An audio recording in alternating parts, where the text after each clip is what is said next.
Hello friends, most welcome to join this session. आज का session इस सीरीज़ का 10वें नंबर का सेशन है।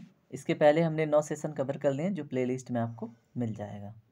सेशन का अप्रोच आपको पता होगा कि 10 क्वेश्चन हम अटेम्प्ट करेंगे। प्रत्येक क्वेश्चन के एक्सप्लेनेशन में हम अलग से 5 पॉइंट्स इंक्लूड करेंगे, जिससे कि हमारे fact basis about 50 question with in 20 minute हमें मिल जाए। ठीक है, तो सेशन का आप देखें अगर लेवल तो ऐसा रहने वाला है कि आपके एसएससी जीडी के भी क्वेश्चन कवर होंगे। यूपीएससी का एग्ज़ाम देना है तो यूपीएससी में भी आपके कवर होंगे, क्योंकि यूपीएससी में भी अबाउट 40% नियर अबाउट फैक्ट होता है। ठीक है, फैक्ट कॉन्सेप्ट सारी चीज़ों पे डिस्कस करेंगे। तो देखते हैं आज के इंपॉर्टेंट क्वेश्चंस। तो आज का फर्स्ट क्वेश्चन आपके सामने है, राज्यसभा के बारे में कौन सा कथन गलत है। तो ऑप्शन ए है, राज्यसभा एक अस्थायी निकाय है। बी है, इसे 3 अप्रैल 1952 को विधिवत बनाया गया था। ऑप्शन सी कह रहा है कि राज्यसभा के 12 सदस्य राष्ट्रपति द्वारा मनोनीत किए जाते हैं। ऑप्शन डी कहता है कि राज्यसभा के 1/3 सदस्य प्रतिवर्ष रिटायर होते हैं। तो दोस्तों ध्यान से क्वेश्चन पढ़िए और अपना जवाब एक बारी ज़रूर कॉपी पे लिखिए, उसके बाद कमेंट सेक्शन में भी डालिए, जिससे क्या होगा ना कि रिपीटेशन मोड पे आपके आते रहेगा और आप रिवाइज करके देखते रहोगे और कॉन्फिडेंस भी बिल्ड होगा। ठीक है, और लंबे समय तक आपके ब्रेन में टिकेगा। तो इस क्वेश्चन का राइट आंसर क्या होगा, आपको असत्य कथन छांटना था राज्यसभा के बारे में। तो इसमें देखिए जो ऑप्शन नंबर डी है ये रॉन्ग है। क्यों है, कैसे है, बताते हैं आपको। देखिए यहाँ पे जो 1/3 सदस्य की बात है, ठीक है, ये तो सही है, रिटायर होते हैं, लेकिन ये प्रतिवर्ष नहीं है, ये प्रति 2 वर्ष है। ठीक है, प्रति 2 वर्ष यानी कि 2 साल में लगभग 1/3 सदस्य राज्यसभा के क्या हो जाते हैं, रिटायर हो जाते हैं। ठीक है, इसमें जो ऑप्शन ए है बिल्कुल सही है कि जो राज्यसभा है वो एक अस्थायी निकाय है, जिसको हम अपर हाउस भी बोलते हैं। ठीक है, और इंग्लिश में स्टेट ऑफ काउंसिल भी बोलते हैं।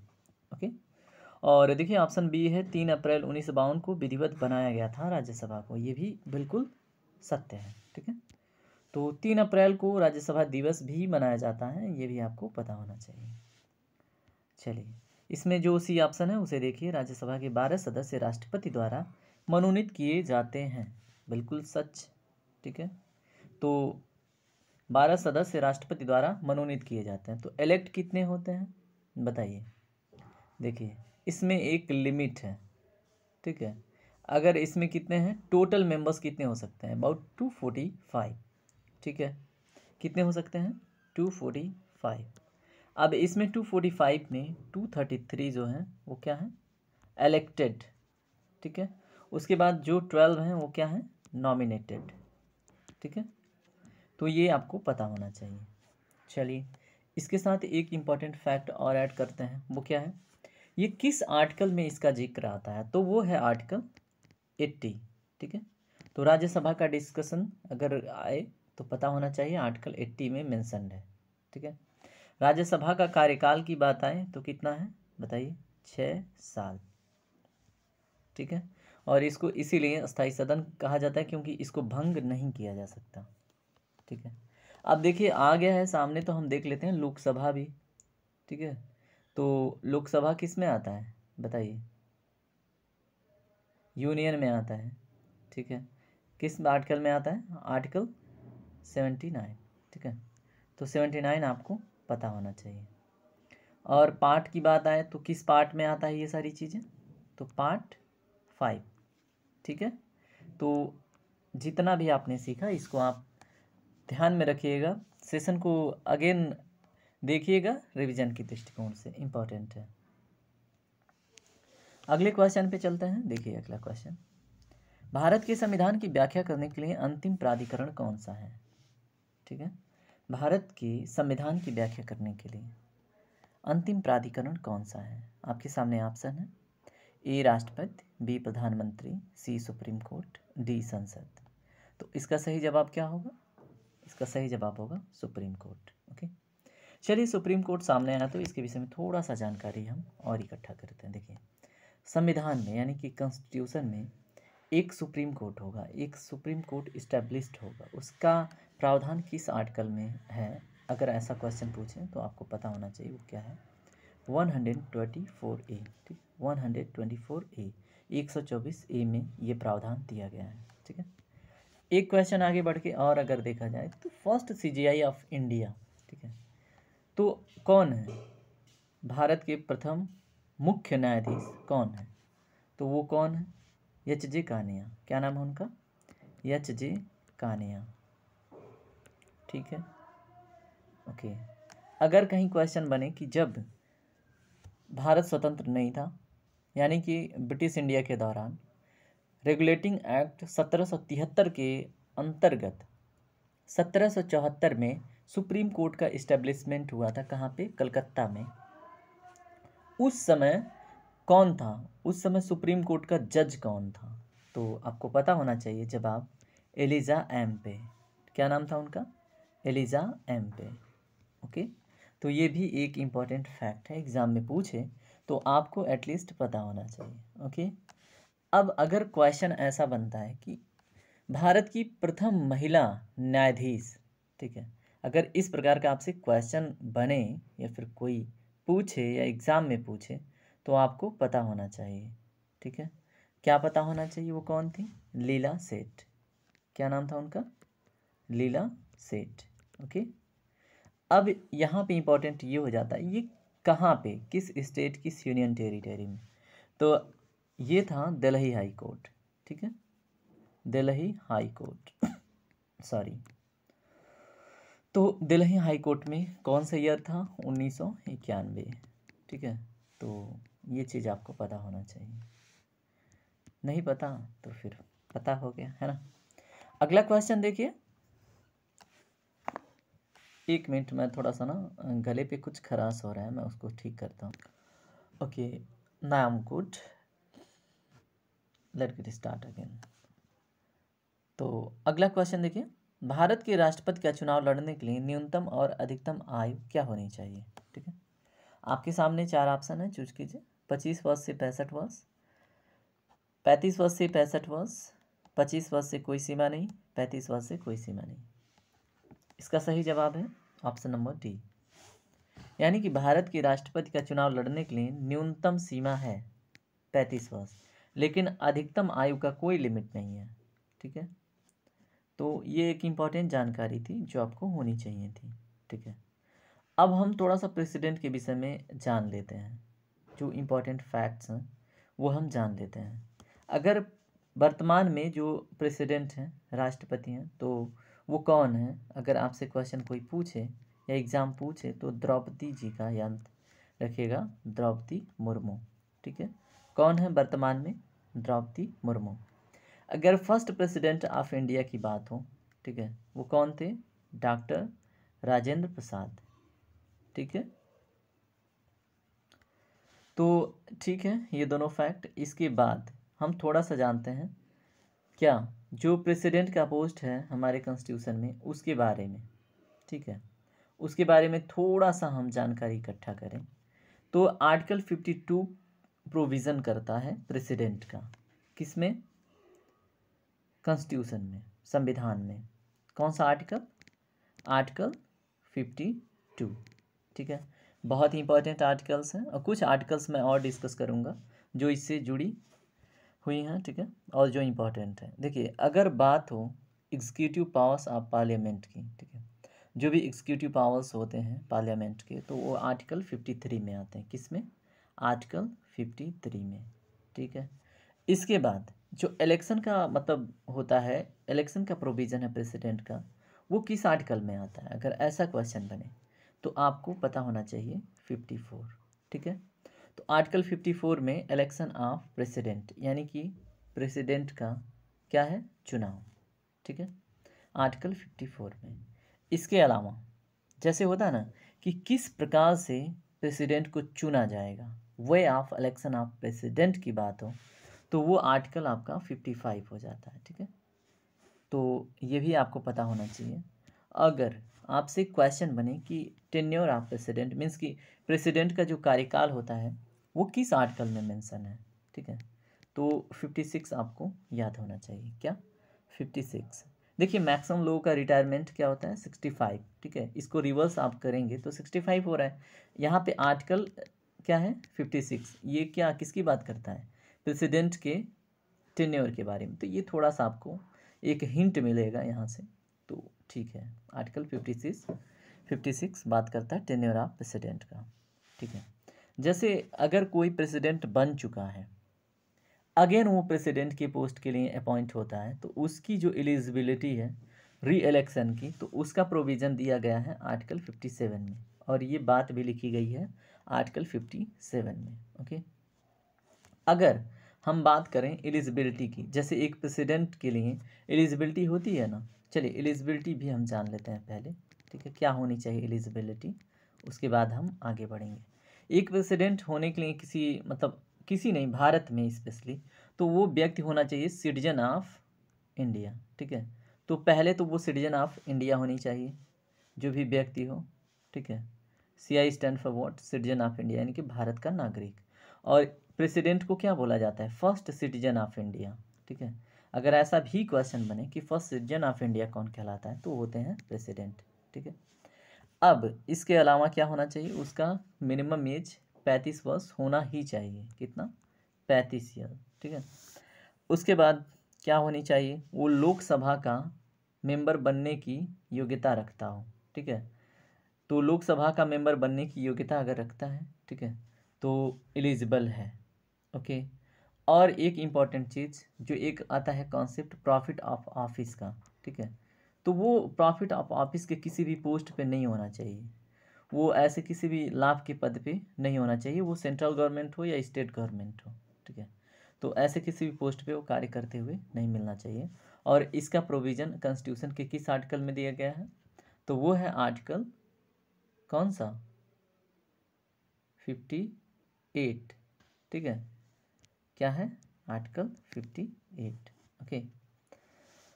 चलिए, जैसे एक चीज़ होता है ना कि कुछ प्रतिबंध या फिर कुछ कंडीशंस, ठीक है, तो वो आर्टिकल 59 में दिए जाते हैं, ठीक है, वो भी आप याद रखिएगा। बहुत सारे आर्टिकल्स आगे आते हुए सेशन में हम देखते रहेंगे, नहीं तो फिर ये सेशन थोड़ा सा अलग दिशा में चला जाएगा। अगला क्वेश्चन है, लोकसभा का स्पीकर अपना इस्तीफा देता है, किसको देता है बताइए, राष्ट्रपति को, प्रधानमंत्री को, उपराष्ट्रपति को, या फिर डिप्टी स्पीकर को। तो इसका सही जवाब क्या है, ऑप्शन नंबर डी, यानी कि डिप्टी स्पीकर को, ठीक है। तो लोकसभा का स्पीकर क्या करता है, डिप्टी स्पीकर को अपना इस्तीफा देता है, ठीक है।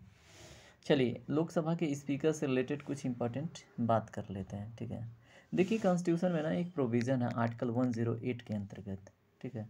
इसमें क्या है कि जैसे मान लीजिए किसी, मतलब कोई मुद्दा है, ठीक है, और उस पर संशोधन होना था और वो हर्डल का विषय बन गया, तो आर्टिकल 108 के अंतर्गत, ठीक है, प्रेसिडेंट एड्रेस करते हैं, बुलाते हैं क्या, दोनों सभाओं का, लोकसभा और राज्यसभा का एक साथ क्या होता है, डिस्कशन डिबेट होता है, एक साथ क्या होता है, एड्रेस करते हैं, ठीक है। अब उसको चेयर कौन करता है, चेयर की बात आए तो चेयर कौन करते हैं, लोकसभा के स्पीकर, ठीक है। तो चेयर कौन करता है ऐसे किसी ज्वाइंट सेशन को, तो लोकसभा के स्पीकर, ओके। और भी इम्पोर्टेंट बात हम आते हुए सेशन में देखते रहेंगे, लोकसभा के स्पीकर की पोस्ट की जो गरिमा है, ठीक है। और एक चीज़ और भी आप याद रखिएगा, जो मनी बिल होता है ना, कोई भी मनी बिल डिफाइन करने वाला काम कौन करता है, लोकसभा का स्पीकर, वही डिसाइड करते हैं कि कोई भी जो बिल आता है वो मनी बिल है या नहीं, ठीक है। और भी कुछ इनके बहुत सारे हैं राइट्स, उनको देखते रहेंगे। और आपसे एक क्वेश्चन है इसमें कि आप बताएंगे कि वर्तमान में लोकसभा के स्पीकर कौन है, ठीक है। चलिए, अगला क्वेश्चन देखिए, भारत का राष्ट्रीय पंचांग कब अपनाया गया था, आपके सामने 4 ऑप्शन है। ए है 1948, बी है 1952, सी है 1955, डी है 1957। तो इसका राइट आंसर क्या होगा, इसका राइट आंसर होगा ऑप्शन नंबर डी, 1957, ओके। तो 1957 में भारत का राष्ट्रीय पंचांग अपनाया गया था। इसके पहले भी सेशन में क्वेश्चन आ चुका है, अगेन हम इसको देख रहे हैं, ठीक है। तो डेट आपको याद होना चाहिए, कौन सा डेट था, 22 मार्च 1957, ठीक है।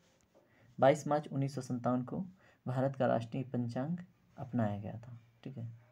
और इसमें कुछ उद्देश्य थे, जैसे भारत का राजपत्र, आकाशवाणी द्वारा समाचार प्रसारण नहीं है, प्रसारण है, भारत सरकार द्वारा जारी कैलेंडर, और लोक सदस्यों को संबोधित सरकारी सूचनाएं, ये सारी चीज़ें क्या थीं, उद्देश्य थीं किसकी, राष्ट्रीय पंचांग की। और इसके साथ ही क्या किया गया था, जो शक पंचांग को है ना 22 मार्च 1957 को जो राष्ट्रीय पंचांग यानी कि शक जो संवत है, जो उसका पंचांग है, उसको ग्रेगोरियन कैलेंडर के साथ राष्ट्रीय पंचांग के रूप में क्या किया गया था, अपनाया गया था। ठीक है, चलिए अगला देखते हैं। अगला क्वेश्चन, भारतीय संविधान में संघ की व्यवस्था किस देश के समान है, बताइए।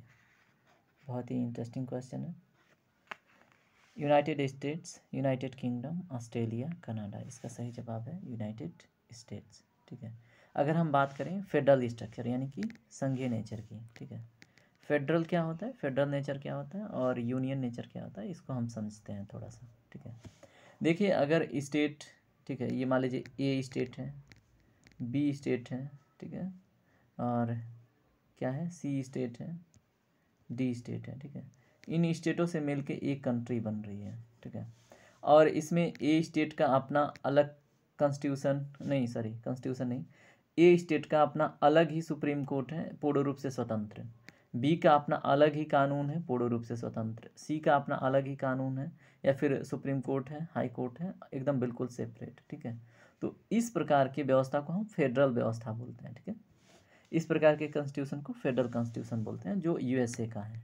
ठीक है, अब हम इस कॉन्सेप्ट को भारत में भी अप्लाई करते हैं, लेकिन हमारे वहाँ एक चीज़ है जो यूनिटरी की तरफ लेके जाती है। वो क्या है, जैसे मान लीजिए हर एक स्टेट के पास अपने पास क्या होता है, हाई कोर्ट होता है और सबऑर्डिनेट कोर्ट भी होते हैं। ठीक है, तो हाई कोर्ट और जो सबऑर्डिनेट कोर्ट हैं, ठीक है, उनके पास जो भी राइट्स हैं, ठीक है, जो भी उनके पास निर्णय देने का अधिकार है या फिर जजमेंट का जो भी राइट्स है, ठीक है, वो कहीं ना कहीं सुप्रीम कोर्ट की तरफ झुका होता है और वो एपलेट ज्यूरिसडिक्शन के अंतर्गत भी आती हैं।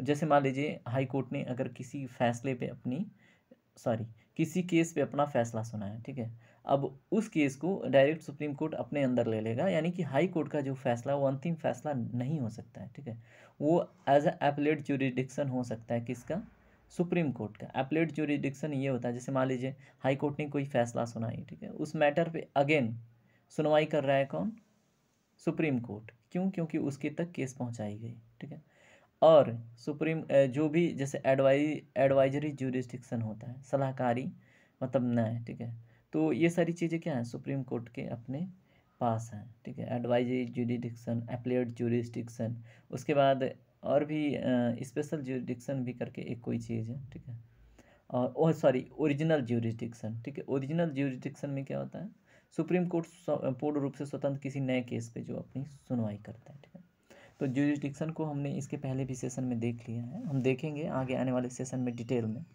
फिलहाल तो इतना ही, ये फेडरल नेचर हो गया। ऐसे ही मान लीजिए ए स्टेट है, बी स्टेट है, सी स्टेट है, ठीक है, और इनके पास अपना सेपरेट पावर है, लेकिन फिर भी ये यहाँ पे एक कैपिटल ए की तरफ झुके हुए हैं, यानी कि इंडिया का। ठीक है, और ये कहाँ से इस प्रकार का नेचर है, किस कॉन्स्टिट्यूशन का, तो कनेडियन जो गवर्नमेंट का नेचर है इस प्रकार का है। ठीक है, तो ये चीज़ें आपको पता होना चाहिए। चलिए अगला क्वेश्चन देखते हैं। यदि राष्ट्रपति और उपराष्ट्रपति दोनों अनुपस्थित हों तो कार्य की जिम्मेदारी कौन लेगा, बताइए। प्रधानमंत्री, मुख्य न्यायाधीश, लोकसभा अध्यक्ष, राष्ट्रपति द्वारा मनोनीत कोई व्यक्ति। इसका सही जवाब है मुख्य न्यायाधीश। ठीक है, अगर राष्ट्रपति और उपराष्ट्रपति दोनों अनुपस्थित हुए तो मुख्य न्यायाधीश जिम्मेदारी लेते हैं। ठीक है, ये अभी तक सिर्फ एक बारी हुआ है और उस समय जो प्रेसिडेंट थे वो मुस्लिम थे। अब आप बताइएगा कि कब हुआ था, कौन थे। ठीक है, ये हम आपसे उम्मीद रखते हैं। चलिए अगला क्वेश्चन देखते हैं। यूपीएससी की संरचना को कौन निर्धारित करता है, ए प्रधानमंत्री, बी राष्ट्रपति, सी गृह मंत्री, डी उपराष्ट्रपति। तो इसका सही जवाब है ऑप्शन बी, यानी कि राष्ट्रपति। ठीक है, तो यूपीएससी की संरचना को कौन निर्धारित करता है, राष्ट्रपति। अगर यूपीएससी आया है सामने, ठीक है, तो इससे रिलेटेड अगर प्रोविजन कॉन्स्टिट्यूशन में देखा जाए तो कितने से कितने तक आर्टिकल में है, तो आर्टिकल 315 से लेके 323 ए तक है। ठीक है, ये चीज़ें आपको पता होनी चाहिए। इस समय मनोज जी क्या हैं, मनोज जी वर्तमान में यूपीएससी के क्या हैं, मनोज सोनी जी क्या हैं, यूपीएससी के चेयरमैन हैं। ठीक है, ये भी आपको पता होना चाहिए। चलिए अगला देखते हैं, निम्नलिखित में क्या शिक्षा के अधिकार की परिधि में नहीं आते हैं। ठीक है, शिक्षा के अधिकार की परिधि में इनमें से कौन से विद्यालय, क्या प्राइवेट मदरसा क्या है जो नहीं आता है, बताइए। सरकारी विद्यालय नहीं आता है, प्राइवेट विद्यालय नहीं आता है, मदरसा नहीं आता है, या प्राइवेट वित्त पोषित सरकारी विद्यालय नहीं आता। तो इसका सही जवाब है मदरसा। ठीक है, तो शिक्षा के अधिकार की परिधि में मदरसा नहीं आता। ठीक है, तो ठीक है, पता होना चाहिए, इम्पॉर्टेंट है, क्वेश्चन बने तो।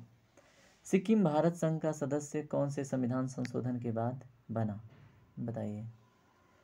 तो ऑप्शन है 32वें संविधान संशोधन 1974 में, 35वें 1975 में, 36वें 1975, 37वें 1978। तो इसका सही जवाब है ऑप्शन नंबर सी। जो सिक्किम है भारत संघ का सदस्य कब बना, 36वें संविधान संशोधन 1975 में। ठीक है, और 26 अप्रैल 1975 को भारत संघ का इसको सदस्य बनाया गया। ठीक है, ओके, 26 अप्रैल 1975 को इसको क्या बनाया गया, भारत संघ का सदस्य। कौन सा डेट था, 26 अप्रैल। ठीक है, ओके। सिक्किम दिवस मनाया जाता है, ठीक है, किस डेट को, 16 मई को। 16 मई को मनाया जाता है क्या, सिक्किम दिवस। ठीक है, क्यों, क्योंकि इसी दिन सिक्किम के जो पहले मुख्यमंत्री थे उन्होंने क्या लिया था, अपना कार्यालय को अपने हाथ में, यानी कि कार्यालय की बागडोर संभाली थी 16 मई को। इसलिए 16 मई को सिक्किम दिवस के रूप में मनाया जाता है। ओके, चलिए, ओ सेशन आज बड़ा जल्दी कंप्लीट हो गया। सेशन अगर पसंद आता तो लाइक कीजिए, कमेंट कीजिए, शेयर कीजिए, सब्सक्राइब कीजिए, बेल आइकन प्रेस करना बिल्कुल भी मत भूलिए। ठीक है, बाय बाय, मोटिवेटेड रहिए, पढ़ते रहिए, आपका दिन शुभ हो, बाय बाय।